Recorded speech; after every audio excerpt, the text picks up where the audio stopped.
Hello दोस्तों, रमज़ान या कोई भी रिलीजियस फास्टिंग के दौरान क्या चीज़ें ऐसी करनी चाहिए, हमारे डाइट में कौन कौन से डाइटरी मॉडिफिकेशंस हमें करने चाहिए जिससे लोगों की हेल्थ ना बिगड़े। खासकर उन लोगों की जिन्हें हार्ट की प्रॉब्लम है, हार्ट फेलियर है, हार्ट अटैक का प्रॉब्लम है, बीपी, शुगर, कोलेस्ट्रॉल या इससे रिलेटेड कोई समस्या है, तो कौन कौन से डाइटरी चेंजेस आपको करने चाहिए, मॉडिफिकेशंस करने चाहिए जिससे आपकी हेल्थ ना बिगड़े और आप एक हेल्दी वे में इन फास्ट या उपवास को कर सके। खासकर रिलीजियस जो निर्जल उपवास होते हैं, ये रमजान के लिए, नवरात्रों के लिए या हर तरह के रिलीजियस फास्टिंग के लिए ये डाइटरी टिप्स काफ़ी एप्लीकेबल हैं। टॉपिक पर जाने से पहले जो लोग हमारे चैनल पर नए हैं उन्हें रिक्वेस्ट करूंगा कि चैनल को सब्सक्राइब करें ताकि साइंटिफिकली करेक्ट और यूजफुल इन्फॉर्मेशन के लिए आपको भटकना ना पड़े और आप मिस इन्फॉर्मेशन का शिकार ना बने।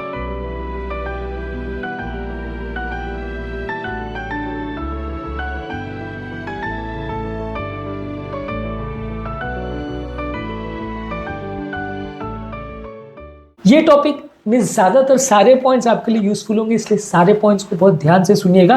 ये चेंजेस करने से कंपैरेटिवली फास्टिंग ज़्यादातर हार्ट पेशेंट्स के लिए हेल्दी होगा और हेल्थ हैजर्ड्स उतने नहीं होंगे। सबसे पहले तो ये है कि ज़्यादातर अगर रमज़ान वगैरह के उपवास में ये होता है कि आप रात को जब खाना खाते हैं या सुहूर जो मील जिसे बोलते हैं, प्री डॉन मील जिसे बोलते हैं, उसमें आपको क्या क्या खाना चाहिए। इसमें आपको कोशिश करनी चाहिए कि एक बैलेंस्ड मील लीजिए। बहुत ज़्यादा एक चीज़ को खाने की कोशिश मत कीजिए। कई लोग क्या करते हैं, इस दौरान बहुत ज़्यादा चाय ले लिया या बिस्किट्स खा लिया। इस तरह का अगर आप मील लेंगे तो आपको सिंपल कार्बोहाइड्रेट्स या फ्राइड या तली हुई चीज़ें या घी वाली चीज़ें आप लेंगे तो इसमें आपकी हेल्थ बिगड़ने का अंदेशा है। आपका कैलोरी काउंटिंग बढ़ेगा, बॉडी की न्यूट्रिशन की रिक्वायरमेंट पूरी नहीं होगी, जो कि लंबे फास्ट में ज़्यादा इंपॉर्टेंट हो जाता है। जब कभी इंसान एक आध दिन का फास्ट रखता है तो ये न्यूट्रिशनल रिक्वायरमेंट्स उतनी ज़्यादा मैटर नहीं करती हैं, लेकिन जब आप पूरे महीने का फास्ट रख रहे हो या पूरी नवरात्र कर रहे हो तो वहाँ पे ये बैलेंस डाइट लेना और ज़्यादा ज़रूरी हो जाता है ताकि आपकी हेल्थ ना बिगड़े।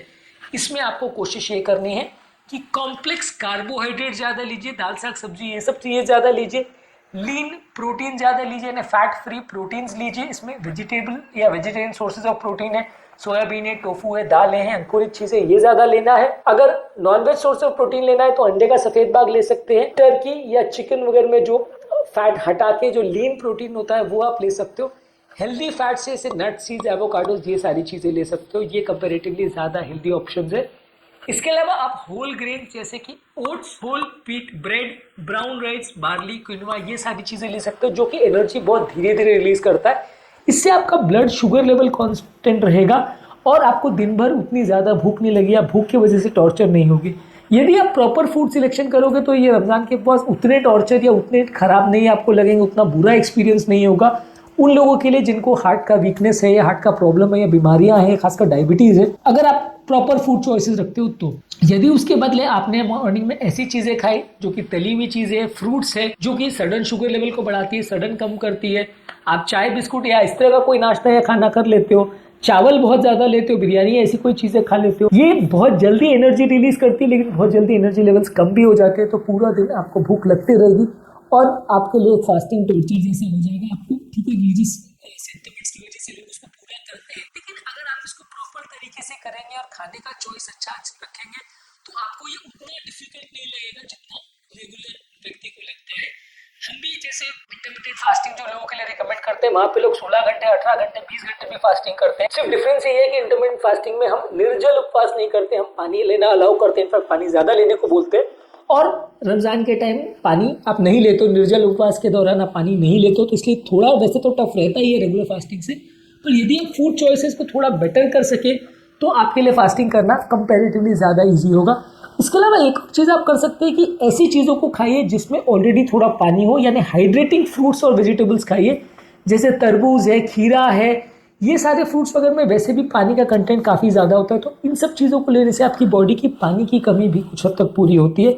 और जैसे जैसे धीरे धीरे इनका पाचन होता है, ये जो पानी होता है इसको रिलीज़ करते हैं, तो आपको पानी की उतनी रिक्वायरमेंट नहीं होगी, दिन भर उतनी ज़्यादा प्यास नहीं लगेगी। तो ये सब्जियों का चॉइस करना भी एक इम्पॉर्टेंट टिप है जो आप फास्टिंग के दौरान यूज़ कर सकते हो। इसके अलावा आप low fat dairy products, protein के सोर्सेज, अंडे का सफ़ेद पोर्शन, लीन प्रोटीन्स, लीन मीट ले सकते हो। प्लांट बेस्ड प्रोटीन जैसे कि टोफू है, बीन्स है, दालें हैं, अंकुरित चीज़ें, ये ज़्यादा ले सकते हो। ये आपकी मसल मास को प्रिजर्व करने में मदद करेगा, ओवरऑल एनर्जी लेवल्स बेटर रहेंगे।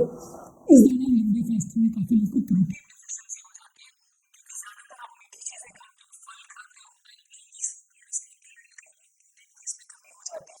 और यदि आप नॉनवेज ज्यादा खाते हो तो प्रोटीन के साथ कोलेस्ट्रॉल बढ़ जाता है, तो प्रोटीन तो कमी पूरी हो जाती है, कोलेस्ट्रॉल बढ़ जाता है, फायदे के बदले नुकसान हो जाता है। तो ये एक इंपॉर्टेंट टिप है कि आप लो फैट प्रोटीन्स लीजिए, ये आपके पेट को भी ज्यादा देर तक भरा रखेंगे, भूख भी कम लगेगी, बॉडी की प्रोटीन की कमी भी पूरी हो जाएगी। इसके अलावा एक बहुत इंपॉर्टेंट टिप है कि हेल्दी फैट्स को ज्यादा लीजिए, नट्स और सीड्स को ले सकते हैं, ऑलिव ऑयल को ले सकते हैं, एवोकाडोस को ले सकते हैं, ये कंपैरेटिवली हेल्दी फैट्स और अनसैचुरेटेड फैट्स देते हैं, जो कि बॉडी के कोलेस्ट्रॉल लेवल्स को नहीं बढ़ाते, बॉडी की हेल्दी फैट्स की कमी और फैटी एसिड्स की कमी को भी पूरा करते हैं। और ट्रांस फैट्स और सैचुरेटेड फैट्स के बदले यदि आप इनको लेते हैं तो कंपैरेटिवली आपकी बॉडी की न्यूट्रिशनल रिक्वायरमेंट्स भी बेटर पूरी होंगी और आपकी बॉडी डेफिशिएंसी डिसऑर्डर में नहीं जाएगी। अब बात करेंगे फास्ट को तोड़ने के बारे में टिप्स का, यानी कि शाम को जब फास्ट तोड़ा जाता है तो क्या क्या चीजों का ध्यान रखना चाहिए। जब शाम को फास्ट आप तोड़ते हैं तो उस दौरान भी बहुत लाइट मील लीजिए। उस समय कोशिश ये मत करिए कि पूरा दिन आपने क्यों कि नहीं खाया, आप सडनली बहुत ज्यादा मात्रा में खाना खा लीजिए।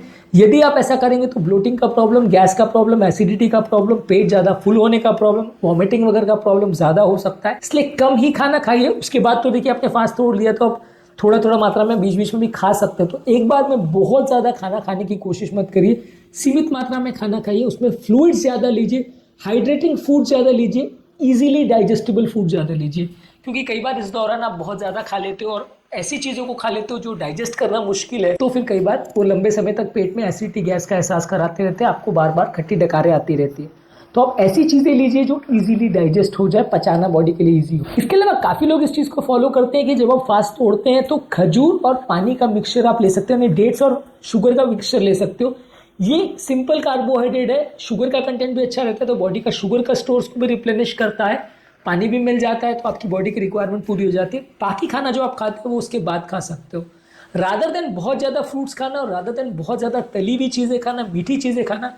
खजूर एक अच्छा ऑप्शन है, डेट्स एक अच्छा ऑप्शन है, लेकिन हम फिर भी ये रिकमेंड करते हैं कि जो हेल्थ रिलेटेड प्रॉब्लम्स वाले पेशेंट हैं या डायबिटीज़ वाले पेशेंट हैं वो फ्रूट्स को ओवरऑल अवॉइड ही करें और डेट्स को भी ज़्यादातर अवॉइड ही करें तो ज़्यादा अच्छा है। सब्जियों पर ज़्यादा फोकस करें, सब्जियां हैं, ओट्स हैं, अंकुरित चीज़ें, इस पर ज़्यादा फोकस करें। एटलीस्ट मेन खाने में तो उसको फोकस करिए। थोड़ा बहुत अगर आपने खजूर ले लिया, 2-4 पीस 5 पीस ले लिया तो चलेगा, बहुत ज़्यादा मत खाइए। आप ऐसा मत करिए कि खाने के बदले आपने 50 खजूर के वो पीसेस खा लिए, तो उसमें आपको फिर शुगर बहुत ज़्यादा बढ़ जाएगी और उसको फिर आपको लॉन्ग टर्म कम करने के लिए दवाइयों के डोजेस को चेंज करना पड़ेगा। इसके अलावा सब्जियां ज़्यादा खाइए, lean proteins, whole grains, healthy fats, ये सारी चीज़ें खाइए।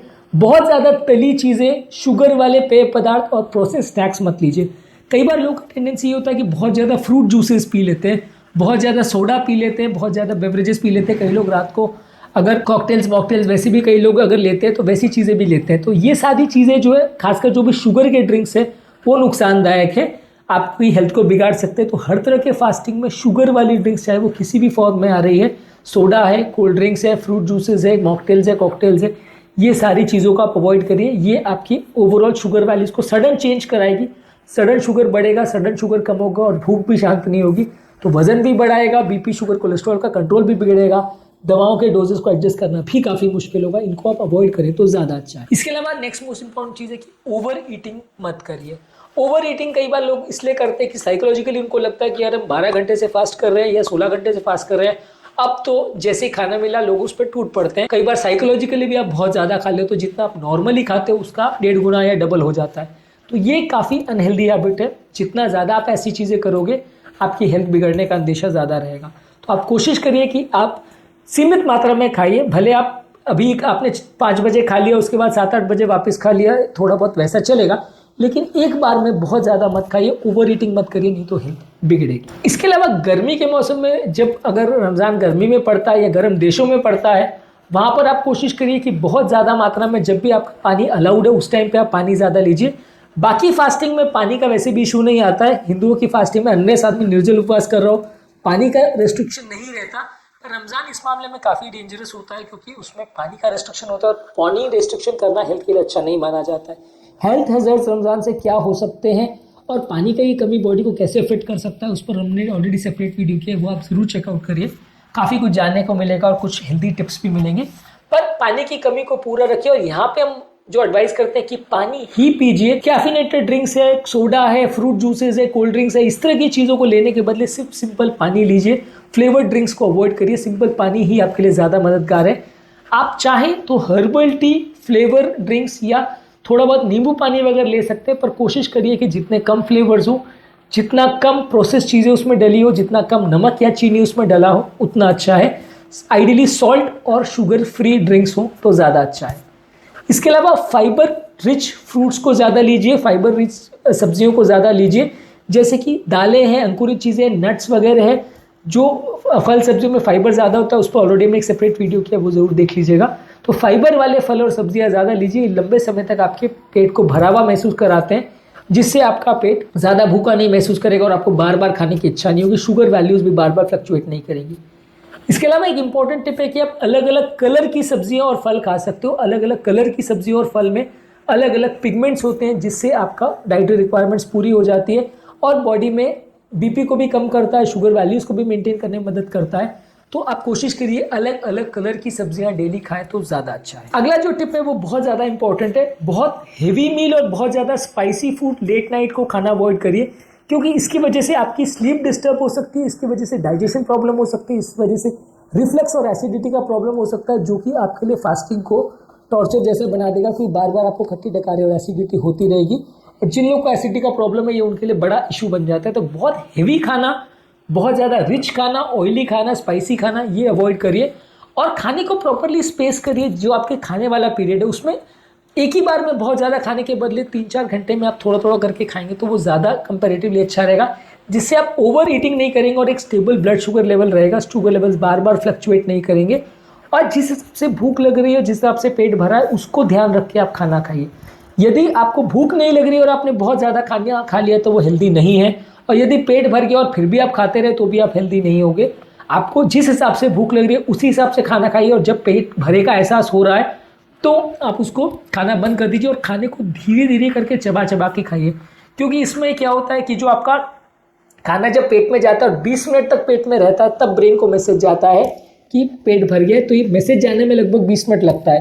तो यदि आप बहुत जल्दी जल्दी अगर खाना खाते हो तो काफ़ी चांसेस ये है कि आप ज़्यादा खा लोगे और ब्रेन को मैसेज पहुंचने में लेट हो जाएगा, उस दौरान आपका फूड ज़्यादा हो जाएगा। आपको भरे का एहसास होने से पहले काफ़ी खाना आप खा चुके होंगे, इसलिए धीरे धीरे चबा चबा के खाने को खाएंगे तो आप कम खाना खाओगे और हेल्थ बेटर रहेगी। कोशिश करिए कि इस रमज़ान के फास्ट के दौरान या बड़े नवरात्रि फास्ट के दौरान आपका वजन बढ़े नहीं। इन फास्ट का पर्पस रिलीजन तो होता ही है, लेकिन इसको हेल्थ के टर्म्स में अच्छा मान के चलेंगे तो अच्छा रहेगा। यदि आप इसको सिर्फ रिलीजन के पॉइंट ऑफ व्यू से देखेंगे और इस दौरान सिर्फ आप फास्ट पर फोकस करेंगे और अनहेल्दी चीज़ें ज़्यादा खाएंगे, जो बाकी नॉन कार्डियक पेशेंट्स करते हैं वही सारी चीज़ें आप भी करोगे, तो आपकी हेल्थ बिगड़ सकती है। क्योंकि अगर किसी व्यक्ति को बीपी, शुगर, कोलेस्ट्रॉल और हार्ट का प्रॉब्लम है तो उसको एटलीस्ट थोड़ा सावधानी एक्स्ट्रा तो रखना पड़ेगा, नहीं तो दवाइयों का डोज रिक्वायरमेंट बढ़ जाएगा और हेल्थ बिगड़ने का अंदेशा हो सकता है। लेकिन फिर भी अगर आपको हेल्थ प्रॉब्लम ज़्यादा होती है तो अपनी हेल्थ को मॉनिटर बार बार करते रहिए। आपका ब्लड प्रेशर, आपका शुगर लेवल्स, आपका सैचुरेशन, आपका पल्स रेट, ओवरऑल सारी चीज़ों को कई बार चेक करते रहेंगे तो अच्छा है, ताकि अगर कोई प्रॉब्लम्स आपको दिख रही है तो आप तुरंत डॉक्टर के पास जा सकते हो, अपनी दवाइयों को और अपने डोजेस को एडजस्ट करवा सकते हो, अपनी डाइट को एडजस्ट कर सकते हो और ओवरऑल हेल्थ को बिगड़ने से पहले उसको डिटेक्ट करके मैनेज कर सकते हो। तो आज के टॉपिक का टेक होम मैसेज ये है कि रमज़ान के दौरान फास्टिंग अगर आप कर रहे हो तो खाने के चॉइसेस पर विशेष ध्यान रखिए। यदि आप रैंडमली कुछ तो भी ऑयली, जंक फूड और बहुत ज़्यादा फ्रूट्स वाली चीज़ें खाएंगे तो हेल्थ बिगड़ने का चांस अच्छा है, ज़्यादा रहेगा।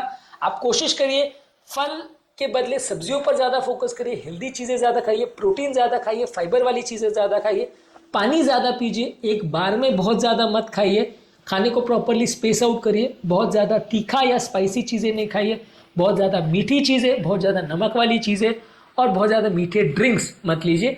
जितना सादा और प्लान्ड खाना आप लेंगे उतना हेल्दी रहेगा, उतना आपकी हेल्थ के लिए अच्छा रहेगा, हेल्थ आपकी बिगड़ेगी नहीं। रमज़ान के दौरान क्या क्या प्रिकॉशंस है और एक्सरसाइज के दौरान या बाकी चीज़ों से संबंधित, दवाओं से संबंधित क्या क्या इंपॉर्टेंट टिप्स है, उस पर हमने एक सेपरेट वीडियो किया है, ज़रूर आप उसे चेकआउट। उम्मीद करूँगा कि आज के टॉपिक में कुछ नई बातें जानने को मिली हो। जो लोग हमारे चैनल पर नए हैं, टॉपिक एंड करने से पहले उन्हें रिक्वेस्ट करूँगा इस चैनल को सब्सक्राइब करें, ताकि हेल्थ के लिए यूजफुल और साइंटिफिकली करेक्ट इन्फॉर्मेशन के लिए आपको भटकना नहीं पड़े और आप मिस इन्फॉर्मेशन का शिकार ना हो जाए।